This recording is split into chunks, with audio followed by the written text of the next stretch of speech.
Bismillah, alhamdulillah, wassalatu wassalamu ala rasulillah wa ala alihi wa sahbihi wa man wala wa ashhadu an la ilaha illallah wahdahu la syarikalah wa ashhadu anna muhammadan abduhu wa rasuluh amma ba'du. Adapun menjawab soal yang kedua tentang salawat nariyah, maka salawat nariyah dilaksanakan oleh orang-orang awam baik di masjid ataupun di rumah, di acara-acara yang ritual, acara yasinan, acara tahlilan, acara maulidan, bla bla bla. Maka salawat nariyah jika dia berisikan tentang salawat kepada Nabi dan dianggap ibadah, maka ibadah itu butuh kepada rules, butuh kepada undang-undang dari Allah dan Rasulnya. Karena definisi ibadah sesuai dengan disebutkan oleh para ulama, diantaranya yang masyhur oleh Imam Ibn Taimiyah di kitabnya Al-Ubudiyah, al-ibadah hiya ismun jami'un likulli ma yuhibbuhullahu wa yardah. Ibadah itu adalah suatu kumpulan nama dari apa-apa yang dicintai oleh Allah, baik amalan lisan, baik amalan hati, baik amalan badan. Selama dia itu dicintai oleh Allah dinamakan ibadah. Maka salat dinamakan ibadah karena diperintah oleh Allah, wa aqimus shalah. Dan membayar zakat ibadah, zakatul fitr, zakat mal sesuai ucapan Allah, wa atuz zakah. Dan begitupun dari ibadah-ibadah yang lain seperti puasa Ramadan, Allah berfirman, kutiba alaikumus syiyam kama kutiba alal ladina min qablikum la'allakum tattaqun. Dan ibadah haji juga seperti Allah berfirman, walillahi 'alan nas hijjul bait, maka wajib bagi Allah untuk melaksanakan ibadah kepada Ka'bah. Maka ini contoh-contoh ibadah baik dengan lisan, dengan badan ataupun dengan hati. Dia itu syaratnya dicintai oleh Allah. Dan yang kedua, mutaba'ah, mengikuti tuntunan Nabi Muhammad SAW. Maka ibadah tidak diterima kecuali dua syarat, al-ikhlas, seperti hadis Umar muttafaqun alaih, innamal a'malu binniyat wa innamal likulli imri'in ma nawa, bahwa segala amalan itu tergantung niatnya. Dan yang kedua harus mengikuti sunnah Nabi. Maka jika perkara dianggap ibadah dan terpenuhi syarat pertama, niatnya ikhlas, namun tidak mengikuti sunnah Nabi, maknanya Nabi tidak melaksanakannya, maka ini pun tertolak. Dan ini masuk kepada perkara-perkara yang diada-adakan.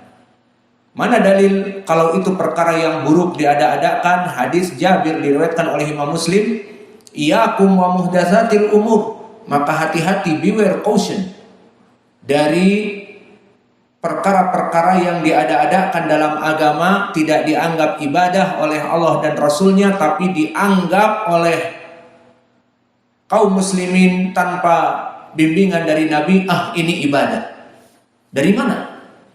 Maka itu adalah perkara yang seburuk-buruknya perkara. Kok bisa perkara ini menjadi seburuk-buruknya perkara? Pan salawat nariyah kita baca salawat, menyebut Allahumma sholli ala Muhammad dan sebagainya. Kita jawab, selama dia itu tidak ada bimbingan Rasul untuk melaksanakan perbuatan ini, maka dia akan menjadi buruk. Kenapa? Karena kalau dibuka perkara ini, semua orang akan mengatakan, aku juga punya, kalau tadi kamu apa? Salawat nariyah, aku juga punya salawat ma'iyah, air.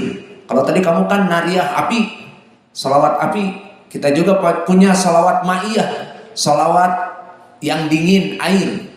Dan nanti di sini, di sana bikin lagi salawat saljiyah, salawat es yang sejuk.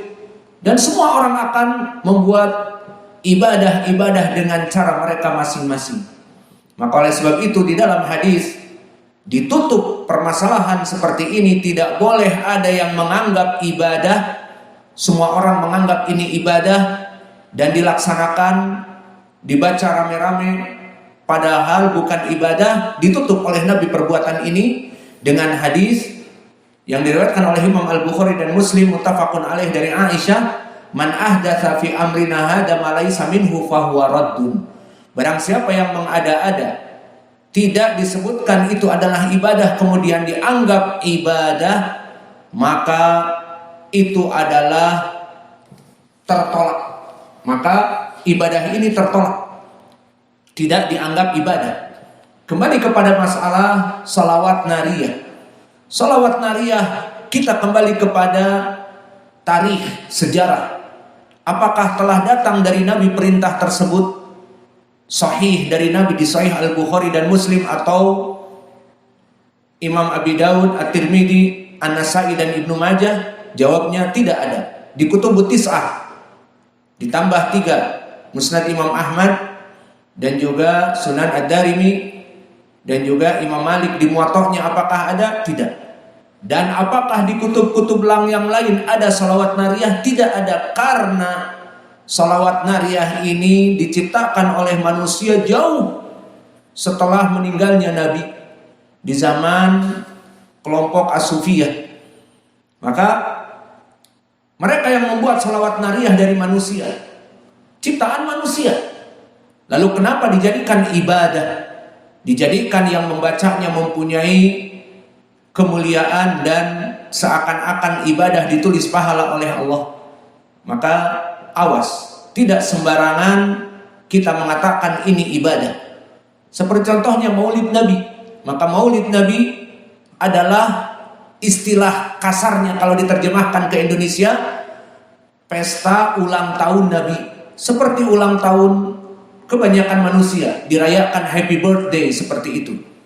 Maka perayaan Maulid Nabi tidak dilaksanakan dulu oleh Nabi. Nabi masih hidup, tidak ada Nabi meniup lilin umur ke-60, tulisan lilinnya 60 ditiup, kemudian dimakan rotinya, kemudian nyanyi happy birthday to you, iya dan billah. Tidak ada seperti itu. Dan Nabi masih hidup tidak merayakannya. Nabi meninggal, apakah dirayakan oleh keluarganya, oleh orang-orang yang paling mulia dari keluarganya, istrinya Aisyah ataupun menantunya Ali radhiyallahu anhu? Tidak ada. Ataupun oleh para khulafa ar-rasyidin, Abu Bakar, Umar, Utsman, Ali. Apakah dirayakan Maulid Nabi ini? Tidak. Menandakan ini bukan ibadah. Jika ibadah, Nabi masa hidupnya akan merayakan happy birthday untuk dirinya, dan para sahabat akan melaksanakannya, akan ada sunnah-sunnah. Namun tidak ada. Lalu kapan adanya Maulid Nabi? Adanya di zaman Fatimiyah di Mesir, dari kelompok Syiah Ar-Rafidhah di tahun 500 Hijriah, 600 Hijriah. Maka mereka mulai mengadakan Maulid Nabi karena kelompok Syiah ini dibenci sunnah, kelompok yang sesat. Maka mereka berpikir bagaimana mereka itu diterima di Mesir karena mempunyai daulah seperti Iran sekarang. Kelompok Syiah Rafidhah mempunyai negeri seperti Iran sekarang. Nah, zaman dulu mereka berada di Mesir, mempunyai negeri dan kerajaan kecil. Maka mereka dibenci oleh sunnah. Nah, bagaimana cara untuk menjerat kaum muslimin agar merangkul mereka? Mereka berpikir, merayakan apa? Merayakan happy birthday Nabi. Nabi Muhammad punya tanggal kelahiran, katanya 12 Rabiul Awal, peringati. Padahal tidak pernah diperingati oleh Nabi dan oleh para sahabat dan para tabi'in, itba'ut tabi'in. Akhirnya dilaksanakanlah kebid'ahan ini. Kembali kepada masalah salawat nariyah. Maka salawat nariyah dari segi namanya saja panas, tidak ada dari sunnah Nabi Muhammad sallallahu alaihi wasallam melaksanakannya. Lalu kalau begitu apakah dia sunnah? Jelas bukan dari sunnah. Tidak ada hadis-hadis yang sahih Nabi memerintahkan kita membaca salawat nariyah, dan di Al-Quran pun tidak ada. Lalu jika ditanya apa itu salawat nariyah? Salawat nariyah, barakallahu fikum, dia adalah salawat yang dibuat oleh manusia yang lafadznya sudah banyak dihafal-hafal oleh para emak-emak, baik dibaca ataupun dihafal. Maka lafadznya adalah Allahumma sholli sholatan kamilatan wa sallim salaman taman ala sayyidina Muhammadin ladzi tanhalu bihi al-uquda wa tanfariju bihi al-quraba wa tuqda bihi al-hawaiju wa tunalu bihi ragaibu wa husnul khawatimi wa yustasqa al-ghamam biwajhihi karimi wa ala alihi wa sahbihi fi kulli lamhatin wa nafasin bi'adadi kulli ma'lumin laka. Yang maknanya adalah, wahai Allah, limpahkan rahmat dan salam yang sempurna kepada Nabi Muhammad. Ini lafadznya biasa, namun setelah itu ada lafadz yang tidak biasa. Semoga terurai dengan berkahnya segala macam buhul-buhul dari kesusahan, dan agar dilepaskan dari eratan-eratan ataupun kekangan-kekangan, kesusahan, kemiskinan, dan tunaikanlah segala macam hajat dan capaikanlah segala macam keinginan, dan husnul khatimah, dicurahkan rahmat dan berkah kepada yang mulia. Maka di dalam lafaz yang telah kita sebutkan tadi, di sini ada lafaz yang tidak pantas untuk Nabi, di mana seorang Nabi, Nabi Muhammad, Nabi Isa, Nabi Musa, dia adalah penyampai risalah, mengajak manusia kepada penyembahan kepada Allah secara baik dan benar, dan melaksanakan tauhid, ibadah hanya kepada Allah, menjauhi kesyirikan. Itu para nabi fungsinya. Adapun setelah itu orang-orang diajari oleh iblis dan syaitan, setelah meninggalnya para nabi, diangkat, dikultus, individukan, yang haknya sebagai manusia dan penyeru nabi itu dari manusia, bukan Rob, bukan Allah, dan bukan anak Allah. Maka akhirnya syaitan membisiki mereka agar nabi-nabi yang ada itu untuk dikultus, individukan, dinaikkan derajatnya, bukan seperti manusia biasa, tapi apa? Seperti Nasara dan Yahud, dijadikan anak Allah. Kita nggak nyebut Allah, anak Allah. Maka orang Yahud, mereka menjadikan nabi mereka yang bernama Uzair adalah anak Allah. Jadi Allah itu beranak dan namanya Uzair. Maka kalau anak Allah, sakti dan sebagainya. Begitupun Nabi Isa, kata mereka dinamakan dengan Yesus Kristus, adalah anak Allah. Maka ini sudah jelas kesyirikan dan kekufuran. Dan ucapan mereka Allah sebutkan di surat Taubah, wa qalatil yahudu Uzairun ibnullah wa qalatin nasara al-masihu ibnullah dzalika qauluhum bi afwahihim yudahiuna qaulal ladzina kafaru min qabl. Maka orang-orang Yahud mengatakan nabi mereka Uzair anak Allah, diangkat derajatnya dan diibadahi. Dan Yesus Kristus katanya anak Allah, Nabi Isa.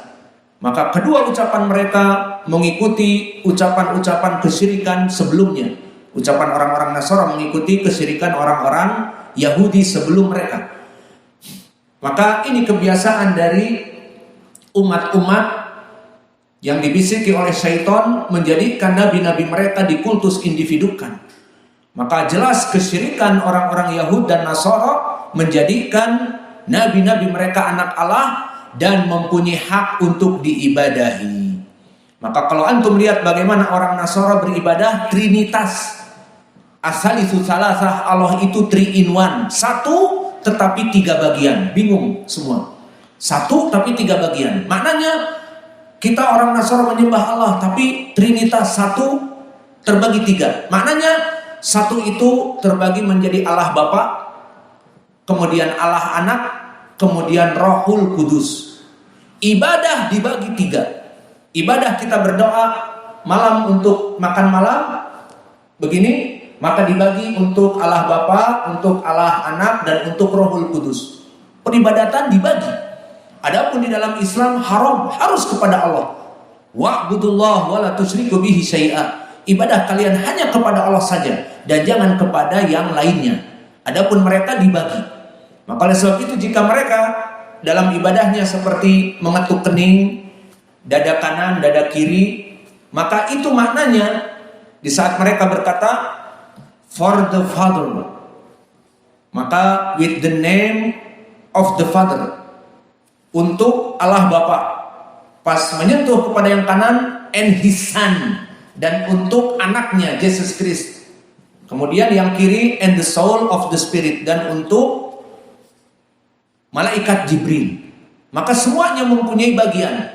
Menyembah Allah itu harus menyembah Allah Bapa, Rohul Kudus, dan Yesus Kristus, anak Allah. Maka jelas kesyirikan sekali. Dan di dalam Islam alhamdulillah tidak ada yang berani lancung mengatakan Nabi Muhammad anak Allah, karena di Al-Quran disebutkan lam yalid wa lam yulad di surat Al-Ikhlas yang semua kaum muslimin sudah menghafalnya. Allah berdiri sendiri, tidak dilahirkan dan tidak melahirkan. Namun sebagian kelompok yang gulu kepada Nabi Muhammad, yang ekstrim dan menaikkan derajatnya dari manusia, maka meskipun tidak mengatakan Nabi Muhammad itu anak dari Allah, tetapi mereka seperti Sufiyah mengatakan Allah menciptakan Nabi Muhammad dari nurnya, dari cahayanya, bukan seperti Bani Adam. Maka ini pun dari keguluan, keekstriman mereka.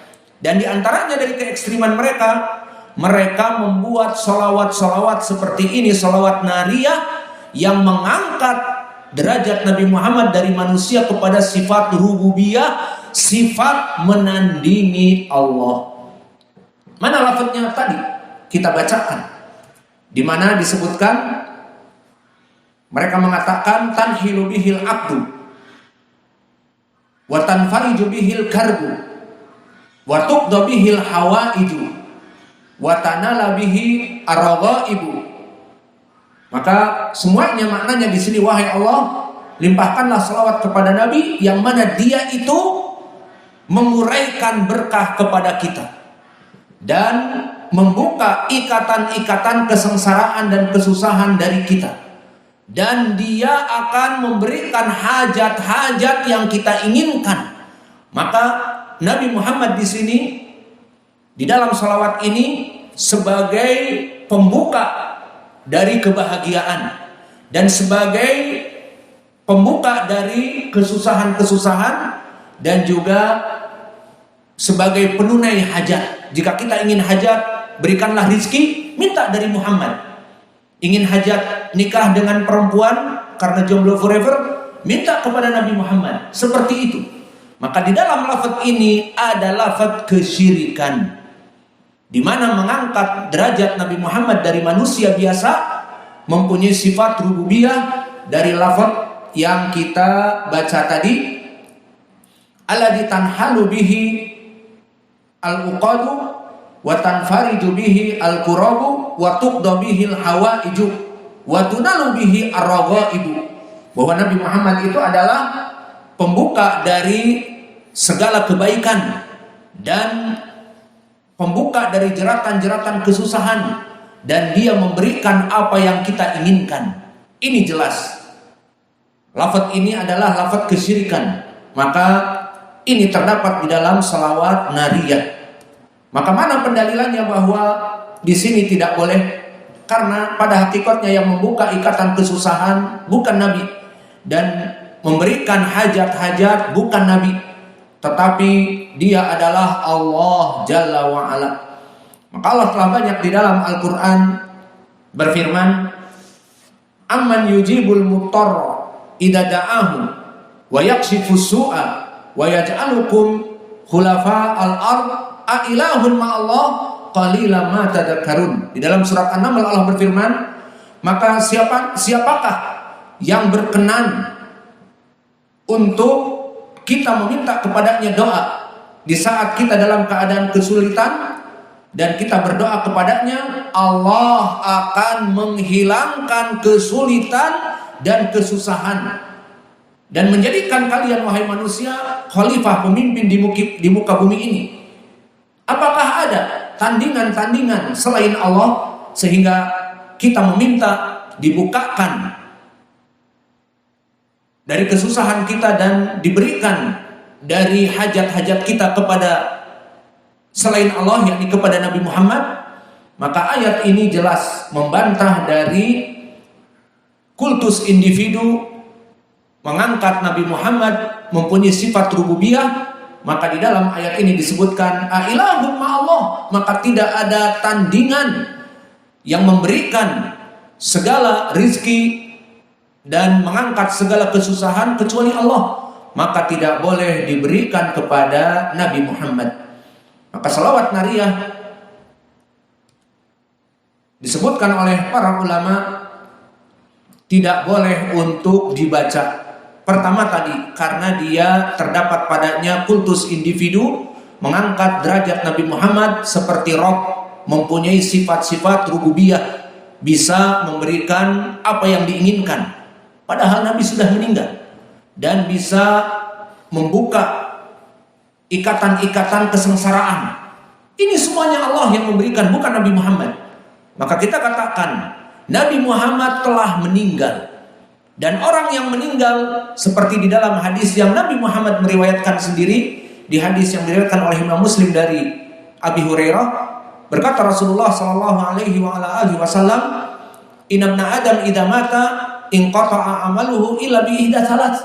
Orang yang sudah meninggal itu tidak ada urusan dengan dunia, tidak mendapatkan amal soleh, tidak mendapatkan apa-apa dari dunia, terputus, kecuali yang bersambung dengan alam akhiratnya ada 3. Pertama, doa dari anaknya yang soleh.